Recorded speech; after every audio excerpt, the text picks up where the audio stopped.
Director போய் பார்த்துட்டு வந்துடலான்னு போனேன். ஐயோ நல்லா அருமையாக நடிச்சிருக்கா. சின்ன பொண்ணு தான், அவ்வளோ அருமையாக நடிச்சிருக்காவோ. இந்த என்ன சொல்ற, ஒரு லேடிக்கு வந்து எவ்வளோ கஷ்டன்றது அவ்வளோ அதில் தெரியுது, அருமையாக தெரியுது.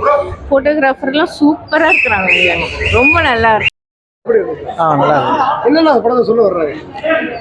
ஹஸ்பண்ட் ஒய்ஃபோட ரிலேஷன்ஷிப்பை பற்றி சொல்ல வராங்க.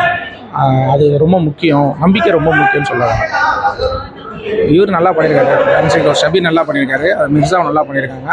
மொத்தமாக ஒரு 6-7 கேரக்டர் தான், எல்லா கேரக்டரும் சூப்பராக பண்ணியிருக்காங்க. அது பொதுவாகவே வந்து கல்யாணம் ஹஸ்பண்ட்ஸுக்கு எல்லாத்துக்குமே பெருசாக சொல்லாது கூட சந்தேகங்கிற ஒரு வார்த்தை யதார்த்தமாக இருக்குது. பட் இவர் ஏன் சந்தேகப்படுறாருன்றது ஒரு டோன் இருக்குது. ஏன்னா இவர் வந்து மிலிட்ரியில் வந்து கேம்பில் அதர்ஸ் கண்ட்ரி கேம்பில் போய் மாட்டிக்கிட்டு அங்கே சித்திரவதையெல்லாம் அனுபவிப்பார்.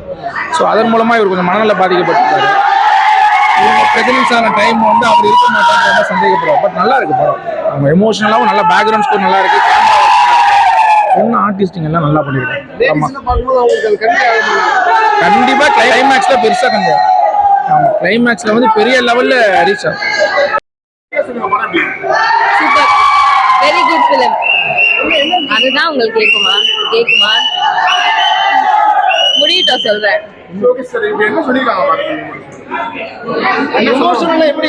எமோஷனலா ரொம்ப நல்லா இருந்துச்சுங்க. How to overcome your fear, ட்ராமாஸ்லாம் வந்து எப்படி நீங்க வெளில வரீங்க அப்படிங்கிறத ரொம்பவே. Yes yes yes very much. ஆமா, கடைசி ஃபுல் கிளைமேக்ஸே அப்படி அதை பத்தி தானே. கண்டிப்பா பெண்கள் வந்து கிளைமேக்ஸ் பார்த்தா அவங்க ரொம்ப ஃபீல் ஆகும். ஆமா, ரொம்ப எமோஷனலா some people will cry. S.